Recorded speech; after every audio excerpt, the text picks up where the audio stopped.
Chaque semaine, découvrez le parcours d'une prof de yoga pour vous montrer l'immensité des possibilités dans le monde du yoga.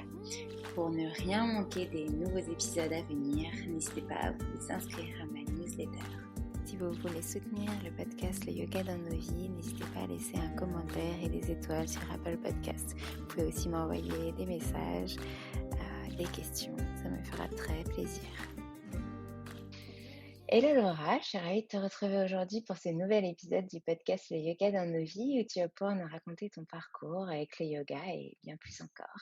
Oui, bonjour Alexandre, merci beaucoup de m'accueillir dans ton podcast. Je suis vraiment ravie d'être là avec toi et avec du coup tes auditeurs.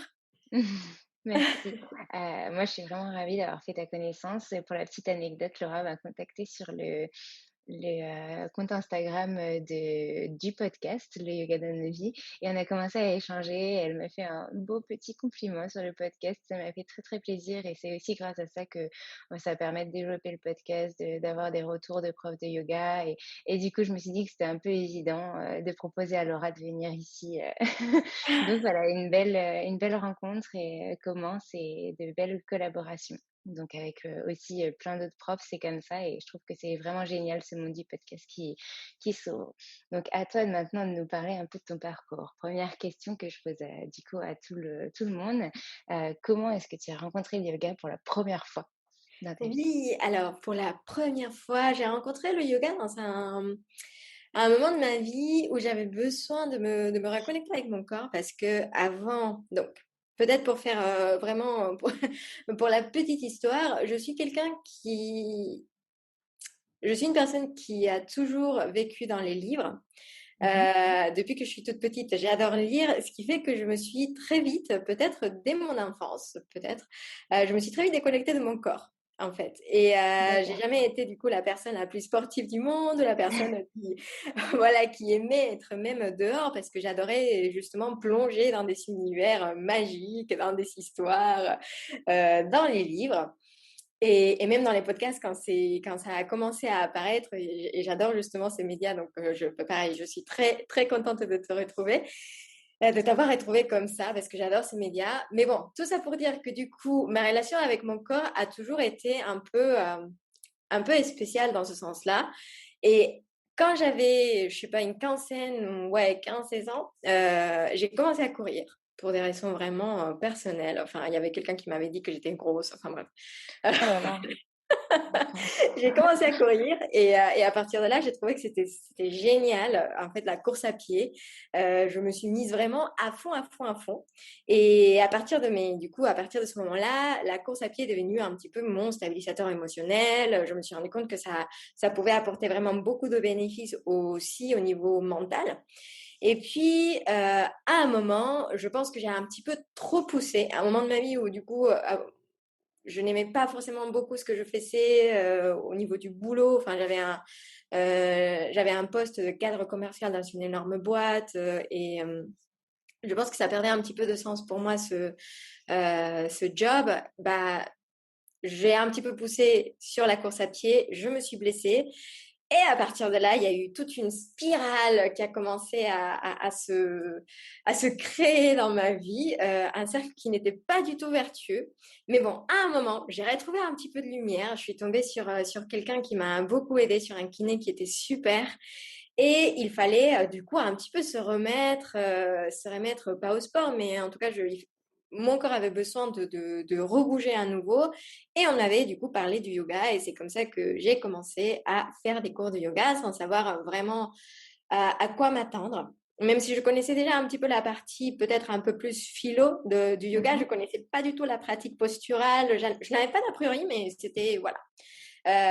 Et du coup, pour moi, vraiment, ma rencontre avec le yoga, c'était vraiment dans un contexte de presque rééducation corporelle, de me remettre de ma blessure parce que j'avais besoin de beaucoup, beaucoup renforcer. Et les premiers cours n'étaient vraiment pas évidents. Premier cours de yoga, ah là là, mais je me souviens encore, c'était la même chose qu'aller chez le kiné en fait. Pour moi, il y avait vraiment, j'étais très très très vite confrontée à mes limites. Je pense que déjà maintenant que j'ai un petit peu plus de recul, ça fait déjà plusieurs années que je pratique, je sais que maintenant en fait mon corps a des limites physiques qui sont voilà, qui sont là parce que mon corps est fait comme ça, mais en plus de ça, du coup, j'avais toute la partie, une, des connexions complètes avec mon corps et deux, la partie un peu de rééducation de la blessure, etc., qu'il fallait gérer. Donc, les cours de yoga n'étaient pas faciles. Et pourtant, c'était vraiment pour moi un espace, quand j'arrivais à un cours de yoga, c'était vraiment un espace qui était très libérateur. J'étais Mhm. à ce moment-là beaucoup dans le contrôle. Et le cours de yoga était vraiment le seul moment que je m'accordais dans la semaine, parce que j'ai commencé avec 1 heure par semaine. C'était vraiment le seul moment dans la semaine où je me permettais de ne pas être parfaite. Et donc, du coup, de pouvoir me confronter à ce qui me faisait parfois peur, à ce qui me faisait parfois pleurer, parfois rire. Enfin, voilà, c'était une rencontre finalement qui n'était pas facile, mais qui était assez magique et puissante pour moi. Et c'était où ce cours et à peu près en quelle année? Oui, alors le premier cours que j'ai fait, ah là là, l'année, en fait, c'est marrant hein, parce qu'avec le contexte, déjà, je ne suis pas très très bonne pour, La pour me temporalité. souvenir des années. Et pourtant, c'est pas comme si j'étais vieille, tu vois, j'ai à peine 30 ans, mais genre, même avec mon chéri, je ne sais pas combien d'années ça fait qu'on est ensemble. Je sais que ça fait plus de 10, mais gros, enfin voilà, bref. Mais je Donc pense que c'était c'est. quand tu avais 15 ans, tu as dit, à peu Alors, près? la course, c'était quand j'avais 15 ans. La course à pied, c'était quand j'avais 15 ans, mais la blessure, elle est venue quand j'avais à peu près 24 ans. Donc, c'était il y a 6 D'accord, ans. OK. Voilà, c'est ça, il y a 6 ans. Donc, 2014-2015, on va dire. Mmh. Précisément, je ne saurais pas du coup te Non, dire. mais voilà, à peu près. Il y a 6 ans à peu près, c'est très bien. Et Voilà, du coup, c'est ça. c'était où que tu as pris, ce Et cours? je suis allée, le tout premier cours que j'ai pris, c'était à l'Atelier Marais, à Paris, Mmh. dans le quartier Marais. Et c'était avec Ingi Gaga, D'accord, une prof que j'adore, qui est vraiment géniale. Et c'était un cours de Hatha. d'accord. Et c'était, ouais, c'était vraiment incroyable. Tu Déjà, sortais de ta zone de confort et tu, apprenais à te réapproprier ton corps, petit à petit. complètement. Vraiment là, tout de Mmh. suite, vraiment, j'ai compris que le yoga n'était pas du tout une pratique physique uniquement, que c'était vraiment beaucoup plus que ça. Et en plus, je Mmh. pense que j'ai eu vraiment la chance de toujours tomber sur des profs qui amenaient aussi une partie, un aspect un peu philosophique à la pratique. Et c'est peut-être pour ça aussi que du coup, très vite, Mmh. je me suis dirigée vers ce chemin. Et voilà. Et voilà. Et donc, du coup, à partir de là, enfin, j'ai commencé, oui, par un cours par semaine. C'était vraiment Mmh. le seul cours parce qu'en plus, avec le job que j'avais, avec le boulot que j'avais, Bah, voilà. raconte-nous qu'est-ce que tu faisais comme job à l'époque? Alors, j'étais dans une énorme boîte qui gère, c'était dans le B2B. On est dans le Mmh. service, donc c'était vraiment pas très concret, mais en gros, j'étais cadre commercial, j'étais account manager, voilà, Mmh. pour les grands comptes. Mes clients étaient donc des entreprises qui travaillaient soit dans le parapétrolier, soit dans le luxe. Et je les accompagnais dans la gestion de leurs risques santé-sécurité pour leurs collaborateurs à l'international. D'accord. Voilà. Pas du tout en rapport avec le yoga. Non, non, pas du tout. Mais vraiment, vraiment loin de Et là. ça te plaisait, ce que tu faisais à l'époque? Alors, l'entreprise dans laquelle je travaillais a une mission que je trouve très intéressante parce que déjà, la gestion des risques à l'international est quand même quelque chose Mmh. qui m'a toujours passionnée. En fait, avant, il faut dire que j'étais dans la chaire des risques criminels. Enfin, c'est vraiment rien à voir avec le yoga. Mais toute cette partie un petit peu de risque et de prévention des risques, j'ai toujours voilà, été intéressée par ça. Et donc dans cette boîte où je travaillais, le rôle ou la mission de l'account manager était vraiment plus d'être un conseil et d'accompagner les grandes entreprises. Et dans ce sens-là, du coup, c'était quand même assez complet, c'était très complexe. On traitait des problématiques qui pouvaient aller du terrorisme jusqu'au malaria, donc c'était, enfin, le paludisme. Et, et c'était vraiment, ouais, c'était vraiment très intéressant, très passionnant. Mais à un moment, je ne sais pas, je ne sais pas. C'était, je pense qu'au bout de quelques années, j'avais vraiment un peu fait le tour du Mmh. poste. Je trouvais que j'aimais pas trop justement la partie commerciale, Mmh. d'être tout le temps sous les objectifs, un peu de vente, etc. Et j'avais vraiment plus envie moi, ce que j'ai toujours aimé, c'était la transmission, c'était transmettre des choses. Et justement, quand j'ai commencé à apprendre un petit peu plus des postes de manager, j'ai adoré vraiment toute cette partie de pouvoir accompagner les gens, les aider à développer leurs compétences, transmettre leur, euh, ouais, leur apprendre des choses que je savais ou que j'avais déjà apprises par ailleurs, etc. Et à un moment, en fait, justement, quand je savais que je voulais changer de boulot, je voulais plutôt me convertir dans le bien-être en entreprise, dans ce monde-là. Je voulais trouver quelque chose. Et puis Et ça, finalement, je sais pas. c'est grâce à ta pratique du yoga que tu as voulu aussi un peu changer ou... C'était un petit peu au même. C'est vrai que c'était un petit peu au même temps. On va dire qu'il y a eu la grosse remise en question avec avec la blessure qui est arrivée, Mhm. qui m'a fait découvrir le yoga. Le yoga t'aide énormément à rentrer dans un chemin d'introspection. Donc forcément, Ouais, tu te poses beaucoup plus de questions par rapport à ce que tu fais, par rapport à tes valeurs, par rapport à la façon dont tu vis. Et effectivement, c'est le yoga qui, au début, je voulais un petit peu mélanger les deux. Je voulais mélanger un petit peu ma vie en entreprise, plus la partie peut-être bien-être. Et c'est pour ça que je me suis dit, ah, mais travailler dans le bien-être en entreprise, ça pourrait être pas mal, etc. Et puis finalement, en fait, c'était vraiment le monde de l'entreprise et la façon dont ça fonctionnait ouais, avec laquelle je n'étais pas forcément mm, alignée.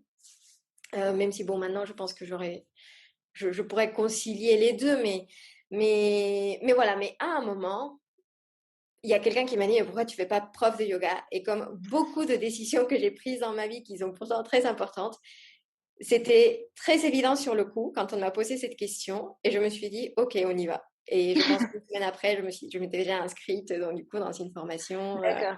pour devenir Alors, professeure de raconte-nous yoga. alors, du coup, cette démarche. Donc, cette personne qui était proche de toi ou je ne sais pas, t'a C'était une prof de proposé yoga. D'accord, donc une prof, donc c'était une de tes profs avec laquelle tu pratiquais a priori. C'était qui? Si tu as le droit d'en parler. Oui, ben, c'est une prof qui s'appelle Laura aussi. Et je Mmh. pense que sur D'accord, Instagram, elle est sous alors attends, il faut que je trouve. Il me semble que c'est Laura Yogaland. d'accord. Voilà. Mais voilà, à un moment, en fait, je parlais avec elle. J'allais du coup de plus en plus aussi à un cours de yoga parce que ça me faisait énormément du bien. Et je me rendais compte également que, en fait, c'était souvent pendant le Shavasana ou pendant la méditation que j'avais un petit peu des petites étincelles qui venaient et qui se révélaient. J'avais vraiment des révélations. Je me disais, ah, mais en fait, c'est dans la transmission que je veux travailler. Ah oui, mais en fait, c'est dans Mmh. le bien-être. Et à chaque fois, c'était un petit peu comme ça. C'était trop marrant. Et puis, à la sortie d'un cours, c'est justement à ce moment-là que du coup, je discute avec elle de mes envies de reconversion, etc., du fait que j'adorais transmettre. Et c'est là où, mais vraiment, en plus, tout naturellement, elle me fait, ah, mais pourquoi tu ne deviens pas prof de yoga? Et là, j'étais là, mais oui, mais t'as trop raison. Et effectivement, c'est laura.yogaland. D'accord, on va Voilà, voir. vous pourrez la retrouver. Elle est vraiment très sympa. Elle a beaucoup d'autodérision. Elle est très cool. Enfin, ses cours sont vraiment ouais, très cool. Enfin, cool, Très pas dans accessible. un point de vue physique, mais dans le Mmh. point, il faut pas se prendre au sérieux. Et j'ai eu aussi, du coup, beaucoup de chance parce que j'ai eu des profs qui sont un peu ça, un peu dans la même vibe que moi, finalement, parce que j'aime bien aussi Oui. un peu ce côté très, très léger, quoi, se prendre un peu à Mmh. la légère. T'as raison. C'est vrai que tu t'analyses bien au final parce que quand on te voit, on se dit: «Ah, elle inspire, le bonheur, le happiness, les good Oh! vibes», et donc elle a envie de transmettre ça, cette légèreté et voilà, cette envie de juste partager, en fait, tout simplement et c'est ça aussi le yoga, juste partager et du coup, qu'est-ce qui s'est passé, donc elle t'a dit: «Tu devrais faire prof de yoga» et du coup, qu'est-ce que tu as fait? Et, du- et donc, du coup, je me suis dit, OK, très bien, mais c'est là où se pose la question. Je pense que beaucoup de personnes se posent quand ils veulent se lancer, quand elles veulent se lancer dans une formation de yoga, quelle formation choisir? Mmh. Et alors, pour ça, du coup, moi, j'avais déjà pris la décision de ne pas faire une formation sur un mois, une formation intensive, parce que justement, vu que je suis arrivée dans le yoga parce que je voulais me récupérer une blessure, je n'avais pas Oui, envie de rentrer à nouveau dans une logique de blessure. Donc, oui. je savais en plus que mon corps avait besoin de temps pour assimiler les postures, les pratiques, etc., etc. Et du coup, j'ai commencé à chercher des formations sur une durée plus longue. Mmh. Ensuite, du coup, ce que j'ai fait, c'est que j'ai contacté mes profs de yoga pour savoir quelle formation ils avaient fait ou s'ils avaient s'il pouvait me recommander des formations. Et Mhm. c'est comme ça qu'une autre professeure que j'adore, Marie-Salomé Meunier, qui est sur Instagram comme Yoga Yoma by Marie-Salomé, elle m'a conseillé la formation de Gemma Vassallo et de Tatiana Avila D'accord. Bru, Mm. qui collait parfaitement avec mes dates. À ce moment-là, Oui, moi, parce j'avais que déjà passé ma c'était pendant démission. 6 mois cette formation, c'était un week-end par mois, c'est ça? Exactement. Mm. Formation de 6 mois, en plus à Paris. À ce moment-là, du Mm. coup, j'étais à Paris, j'habite à Paris. Ça collait parfaitement bien avec les dates parce que j'avais déjà posé ma démission et que je savais que Ah, j'allais d'accord. partir. Donc, tu avais déjà posé ta démission. En fait, au moment où tu as su que tu allais te former, tu as dit, OK, je quitte tout, je quitte mon job et je veux partir ailleurs après ma formation Ouais, de yoga. en fait, c'était même avant ça. Je savais que je voulais quitter mon job et je savais que D'accord, le meilleur moment pour le faire, pour l'entreprise et pour moi, c'était de le faire. Du coup, c'était de partir un été. d'accord. Donc, en fait, j'ai posé ma démission un petit peu avant. J'ai pris la décision, si tu veux, finale de devenir prof de yoga. Je pense, c'était un petit peu après avoir posé ma démission. Mhm. Et j'ai trouvé la formation, du coup, en cours de route pendant ce temps-là. Donc, finalement, tout s'est très bien passé, tout s'est très bien Mm. aligné. Et la formation, du coup, commençait en juin ou en juillet, je sais plus, D'accord. quelque chose comme ça. Donc, c'était vraiment pendant les 6 mois pendant lesquels je savais que du coup, je n'allais plus avoir de boulot et je pouvais, du coup, Mm. me consacrer vraiment entièrement à la formation. Même si c'était sur une longue durée, j'avais vraiment envie de prendre du temps pour réfléchir, en fait, parce que je savais que je voulais, du coup, dans cette logique de reconversion et de reconversion en tant que prof de yoga, je savais que je voulais devenir prof à plein temps. Mhm. Euh, et de l'autre côté, je n'ai pas eu comment ça s'appelle? De transition? Non, non, non, je n'ai pas touché le chômage, comment ça s'appelle? Ah oui, tu as pas eu d'indemnité chômage. Oui, Parce que tu as mais comment donné ça ta s'appelle? démission, donc tu Je t'as n'ai pas. pas eu de rupture conventionnelle. Voilà. Oui, oui, c'est vrai. Voilà, je savais que c'était dans la logique de l'entreprise Mm. de ne pas voilà, donner des ruptures conventionnelles. Donc, je savais que je ne toucherais pas le chômage. Donc, en fait, si tu veux, j'avais besoin, du coup, dans cette stratégie, de prendre vraiment 6 mois pour réfléchir à comment Mm. j'allais faire et comment j'allais me reconvertir. En parallèle, mon chéri, il était aussi dans une logique de reconversion. Donc, je savais aussi qu'on allait D'accord. partir à Ouais. Toulouse. Enfin, voilà, Ok. vraiment un gros changement dans ma vie. Et j'ai commencé la formation avec Et ça, c'était en quelle année, du coup?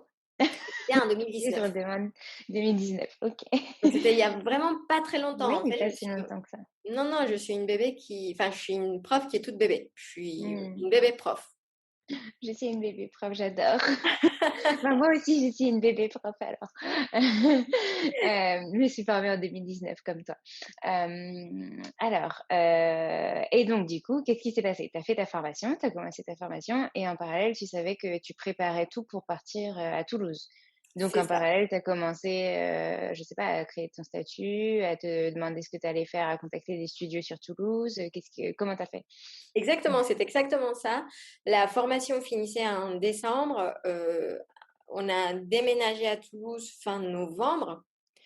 Donc voilà. Puis en décembre, je suis partie au Mexique voir ma famille. Et donc, je savais en fait finalement que j'allais commencer ma vie de prof de yoga à Toulouse en janvier 2020.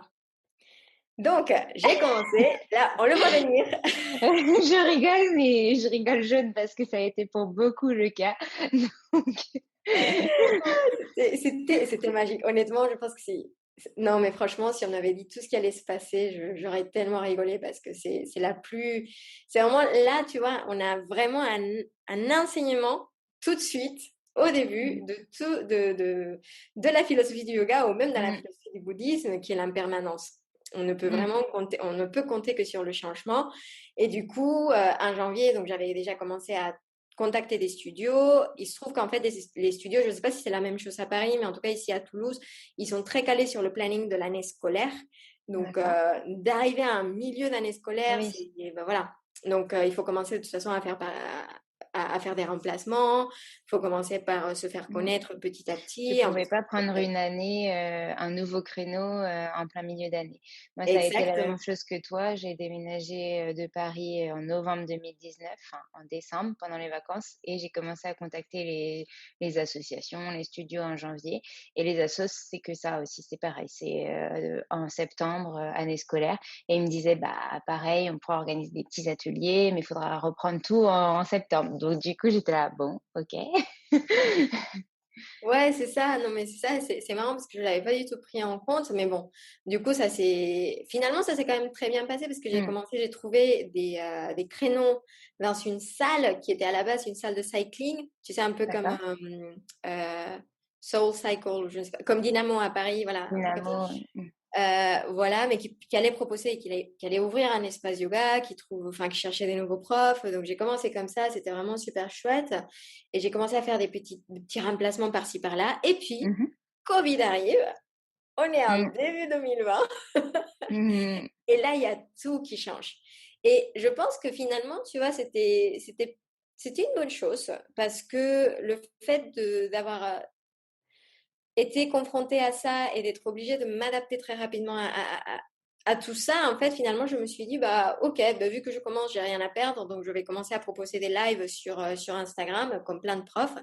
De toute façon, j'étais un peu curieuse de savoir comment ça allait se passer. Je venais de commencer, donc j'avais pas envie bah, de tout d'un coup de m'arrêter Mmh. et d'attendre que ça change. Et j'ai commencé à proposer comme ça. Petit à petit, du coup, il y a des personnes qui sont venues, etc. Vraiment au compte-gouttes. Mais moi, j'ai adoré.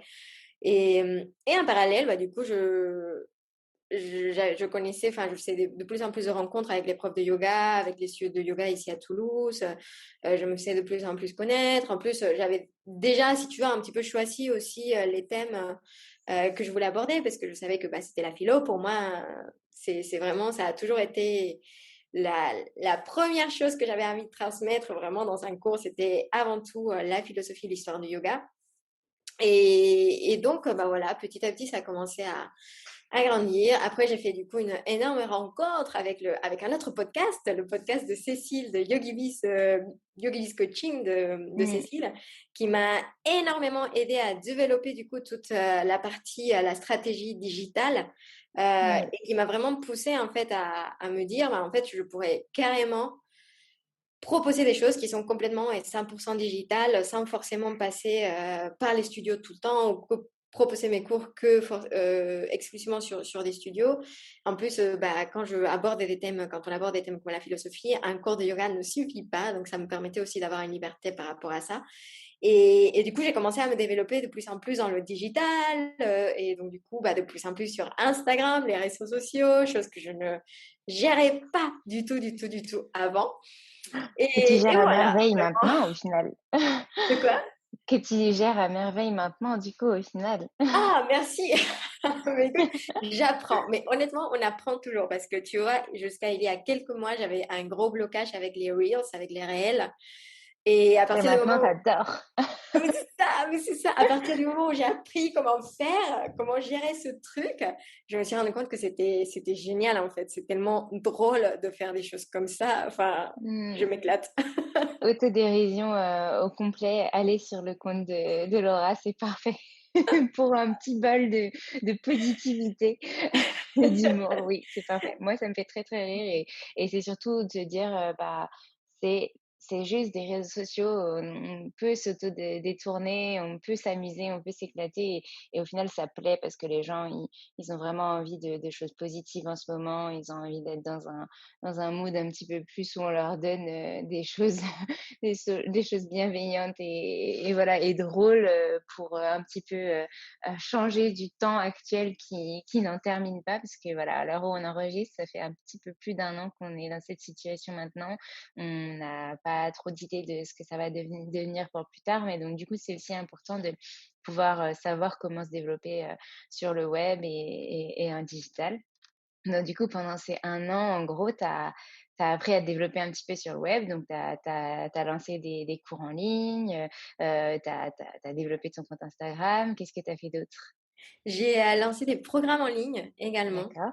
vraiment des programmes qui accompagnent les personnes qui se lancent sur ce programme, tant sur la partie pratique que sur la partie théorique. Donc, il y a un programme sur 10 semaines autour des yamas et niyamas de Patanjali, mais D'accord. appliqué vraiment avec une sauce vraiment très moderne, appliqué au quotidien. Et un programme sur la Bhagavad Gita, théorie plus pratique, où vraiment on va aller chercher un peu dans le texte, on va l'interpréter, on va voir un petit peu qu'est-ce qui peut nous apprendre finalement ce texte et comment l'appliquer aussi dans nos vies modernes. Et on va le mettre également en pratique, tous ces enseignements. Et j'ai lancé des mini-programmes, tu vois, genre un calendrier de l'Avent à la fin de l'année dernière ou une petite masterclass en fait sur 2 heures sur l'histoire de la philosophie du yoga. Et en parallèle aussi, j'ai l'honneur aujourd'hui de, de, de faire partie de 2 formations pour professeurs de yoga. Je suis intervenante pour la partie philo D'accord. et histoire du yoga dans la formation de Anjuli Tafuro, donc Super. que tu Ok. connais. Donc Oui. voilà, j'interviens pour la partie philo. Je suis vraiment trop contente et très honorée de pouvoir le faire. Et dans une autre formation avec Hélène Tiercelin aussi à Toulouse, on travaille ensemble. Donc, du coup, dans une formation, à chaque fois, c'est des 200 sœurs. Et c'est D'accord. un bonheur. J'adore faire ça. Je pense que c'est vraiment important pour les formations de yoga et du coup les formateurs qui lancent des formations de 200 heures de s'ouvrir à des intervenants qui ont une casquette spécifique, une expertise pour apporter voilà, cette expertise, cette notion supplémentaire que eux ont, mais d'un regard différent. Ça apporte toujours autre chose aux apprenants, enfin aux élèves qui veulent devenir professeurs. Je trouve que c'est vraiment super, super de fonctionner comme ça et de faire venir des gens. Et puis bon, toi, tu es spécialisée dans la philo, donc ça doit être juste génial ce que tu peux leur apporter. Et donc, en fait, du coup, tu as créé ces modules avec Anne-Julie et Hélène, c'est ça? Ou tu leur as proposé directement des solutions que tu voulais, des cours que tu voulais donner et elles ont validé? Comment ça s'est passé? Alors, on travaille vraiment main dans la main parce que chaque formation a sa signature, chaque formation a Mhm. son ADN. En fait, finalement, quand on fait aussi une formation pour devenir prof de yoga, on vient pour Ouais, être et pour pratiquer avec vraiment la personne qui gère la formation et qui propose ça. Donc, avec Hélène, c'était vraiment très organique. On a vraiment commencé à discuter. Elle a commencé à me parler justement de son projet de vouloir monter une formation. Et moi, je lui ai demandé, du coup, pour la partie philo, vraiment par curiosité, qui elle allait faire intervenir. Elle m'a dit qu'elle n'avait pas d'intervenante. Et du coup, je lui ai dit, mais écoute, moi, ça me ferait vraiment très, très, très Mhm. plaisir. Et elle a tout de suite accepté. Elle est vraiment géniale parce qu'en plus, elle donne vraiment. C'est quelqu'un qui est vraiment dans l'échange, qui aime travailler Mhm. avec d'autres profs de yoga et qui elle m'a laissé vraiment carte blanche en fait, et m'a donné vraiment une place au sein de sa formation.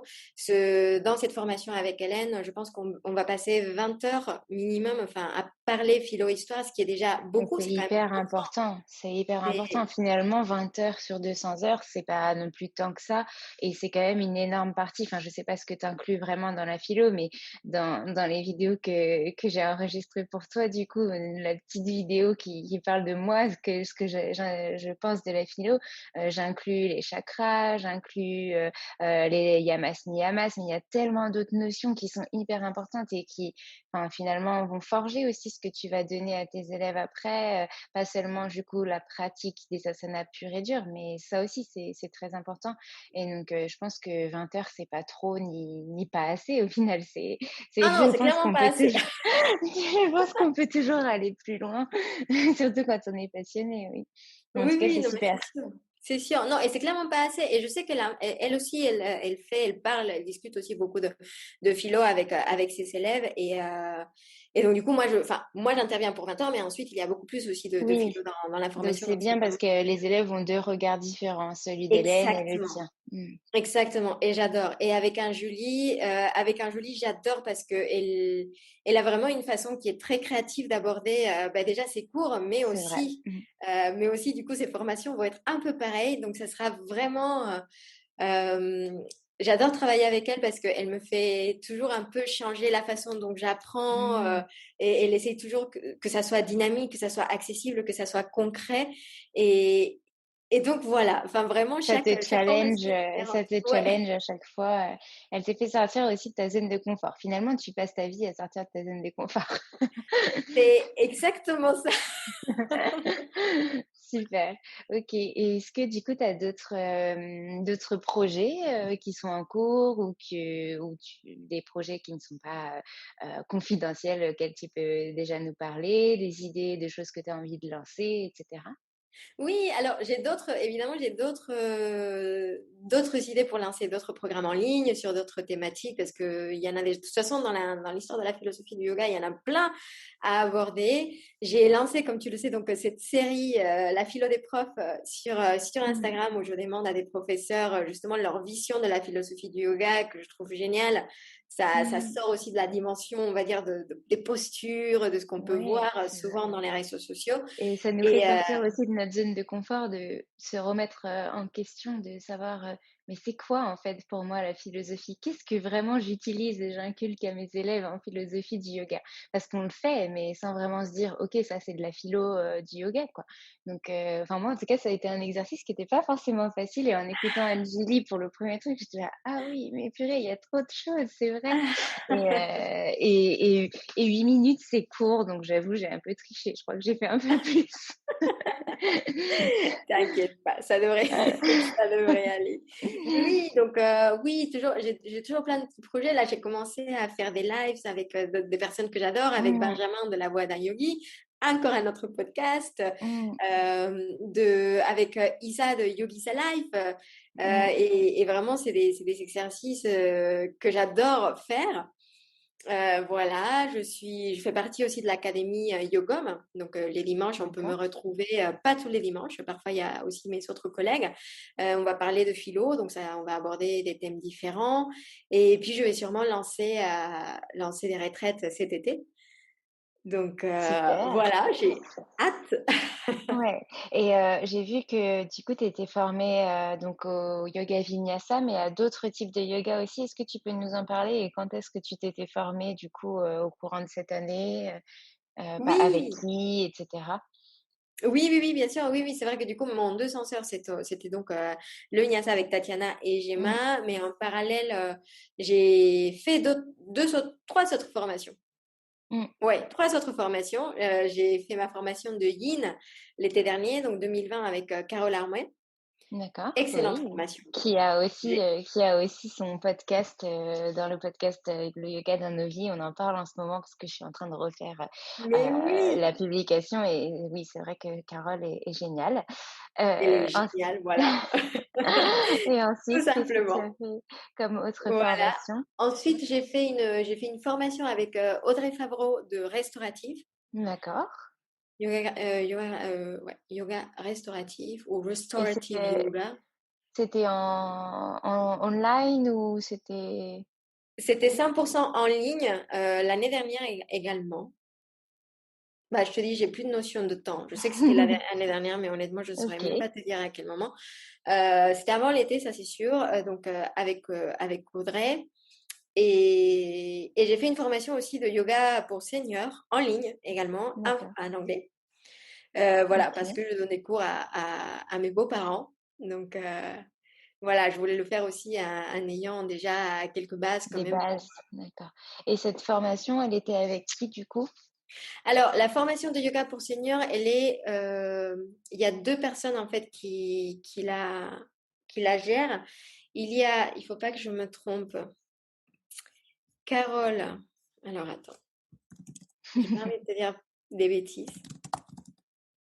On va entendre ton petit clavier comme ça qui cherche. Oui, excuse-moi. Non, mais c'est pas grave, c'est très bien. On C'est, mettra tous les noms, dans la oui, description non, du mais c'est podcast. ça. Et puis, honnêtement, faut vraiment, voilà, avec Carole Krukoff Mmh. et Kimberly Carson. D'accord, et ça, c'était en ligne aussi? Et ça, c'était complètement en ligne, tout est préenregistré. D'accord. Je pense que de toute façon, aux États-Unis, ils ont déjà l'habitude, Oui, ils avaient oui, déjà du l'habitude de online un faire peu ça. plus que nous, ouais. C'est ça. C'est ça. Et formation très complète, très sympa également, avec deux enseignantes, deux intervenantes qui étaient vraiment top, enfin, qui sont vraiment excellentes. OK, bon, bah, super. Et est-ce que tu as d'autres envies de formation pour la suite? Alors oui, j'aimerais bien quand même faire mon 300 heures.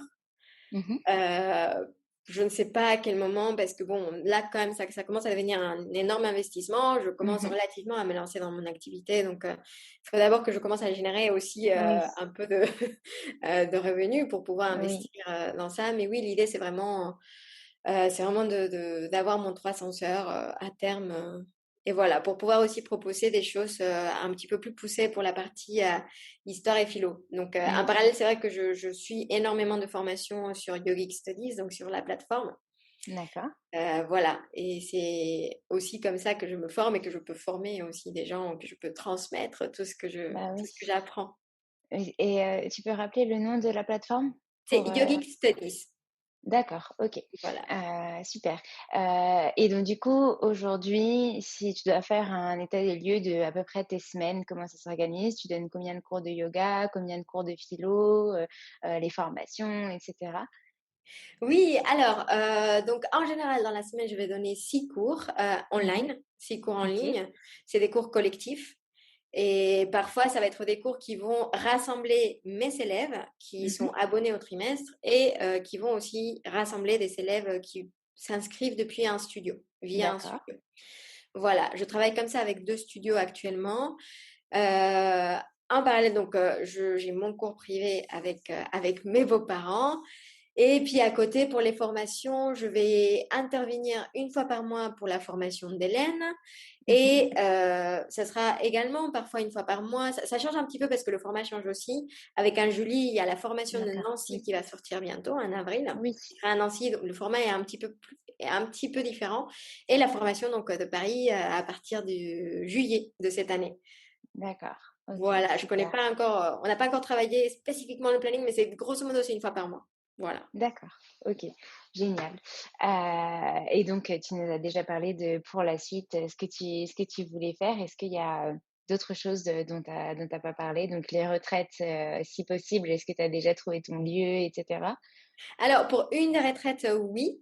D'accord. Il y a déjà presque tout. Il faut juste que je communique. Mais comme aussi en parallèle, en fait, en ce moment, c'est marrant. Parfois, je me mets plein de projets en même temps Oui. et je ne suis pas du tout patiente. Donc, j'ai envie de communiquer sur tout en même temps. Alors qu'il faudrait peut-être que je le dose. Donc là, Mmh. je fais vraiment un effort de doser sur la communication. Je vais parler de la retraite, mais ce sera un petit peu après. Et il y aura peut-être d'autres petites choses. Je ne peux pas en parler, en dire plus pour l'instant, mais qui vont sortir. Et je pense que ça va être vraiment très, très, très sympa. OK, on a trop hâte alors. Sachant que ton épisode sortira en mai, donc peut-être que d'ici mai, il y aura, du nouveau Oui. de ce côté-là. OK, est-ce qu'il y avait, autre chose que tu voulais rajouter? Peut-être un message que tu aimerais faire passer, à nos auditeurs ou à tes proches? On parle des fois, de petites dédicaces, que tu as envie de donner, comme tu veux. Alors, des petites dédicaces, je pense que honnêtement la liste est tellement longue parce que j'ai tellement eu de chance de rencontrer dans mon parcours de bébés profs, de personnes qui m'ont tellement aidée, tellement accompagnée, qui m'ont donné de leur temps, leurs conseils, etc., que la liste serait vraiment longue et j'ai peur justement d'oublier des personnes. Mais si elles écoutent si il ou elle s'écoute ce podcast, cet épisode, je pense qu'ils vont se reconnaître parce que je pense que c'est quelque chose qui arrive souvent parfois dans la vie des entrepreneurs ou même des profs de yoga. On a l'impression que comme on est une structure à une seule personne, on peut parfois être seul alors que on a autour de nous et grâce aussi en partie à ce qui se passe dans les réseaux sociaux, une communauté qui est là pour nous et il suffit vraiment de demander de l'aide pour trouver des mains qui se tendent vers nous C'est vrai. et des Mmh. personnes qui vraiment nous donnent leurs conseils, leurs avis, qui peuvent nous guider ou qui peuvent parfois même être des oreilles en fait juste bienveillantes parce que moi ça m'est déjà arrivé aussi dans mon parcours de prof de me rater sur certaines choses d'avoir une audition. Enfin, j'ai eu c'était un entretien d'embauche pour un studio et j'ai complètement raté mon entretien en essayant de donner un cours. C'était horrible. Et à la sortie de ce cours, j'ai appelé une copine prof qui m'a juste écoutée et ça m'a fait un énorme, enfin, ça m'a Ouais, fait du vraiment bien. beaucoup de bien. Mmh.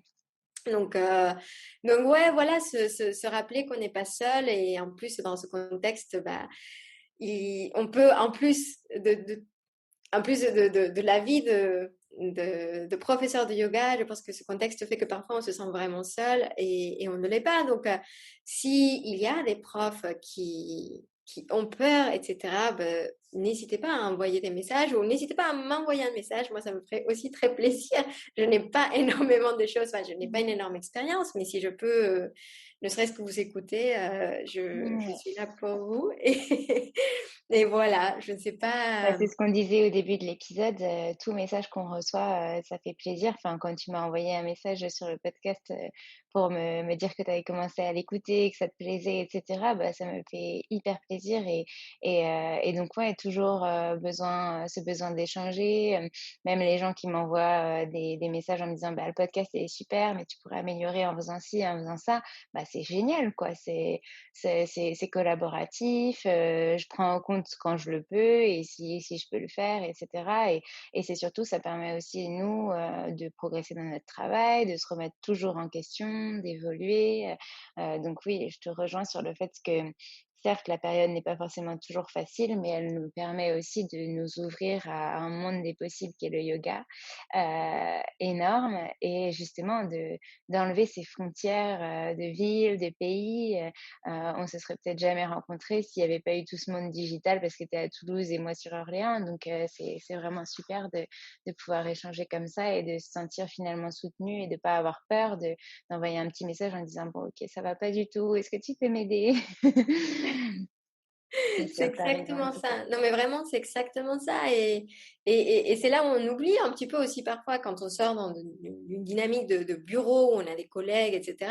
Mmh, Mais que finalement, non, il n'y a personne qui comprend mieux ce que c'est que d'être prof de yoga qu'un autre prof de yoga. Donc, mmh, moi, je sais que bah, parfois, si j'hésite sur même ne serait-ce qu'un post, par exemple, ou sur un reel que je veux faire, et j'hésite parce que je ne sais pas si ça va bien passer, etc. Ben, on discute en fait en discutant avec d'autres profs, ça peut devenir une discussion qui est très riche. Et puis même comme tu dis, parfois on a aussi besoin d'avoir ce retour parce que les retours, on ne les a pas forcément très souvent. Moi, mmh, j'ai vraiment la chance d'avoir des élèves qui me font le retour et qui me disent ça j'ai mmh, bien aimé, ça j'ai pas aimé, donc c'est vraiment génial. Mais c'est pas toujours le cas. c'est Et ça. donc de pouvoir échanger avec ses peers, c'est incroyable quoi. Moi, j'adore travailler comme ça. Je te rejoins vraiment. Donc, échanger et partager, c'est les maîtres mots, de cet épisode, on va dire. C'est ça, exactement, l'échange et le partage. Voilà, tu as bien Super. résumé. Bah, merci beaucoup Laura, de t'être livrée à nous aujourd'hui, d'avoir raconté ton parcours, d'avoir tout partagé avec nous et puis j'espère à très vite, en visio, en vrai, sur les réseaux, peu importe. Avec grand plaisir. Merci beaucoup, Alexandre. N'oubliez pas que vous pouvez contribuer au développement du podcast grâce à la page Tipeee créée pour que vous puissiez faire des dons en échange de contreparties chaque mois, comme par exemple des e-books, des cours de yoga avec des invités, des vidéos ou encore des épisodes sur des thèmes précis avec des invités ou bien tout à la fois. Le lien est dans ma bio sur Instagram et je le remettrai en description. Merci d'avance pour votre contribution à faire grandir le podcast Les Yoga dans nos vies. À bientôt!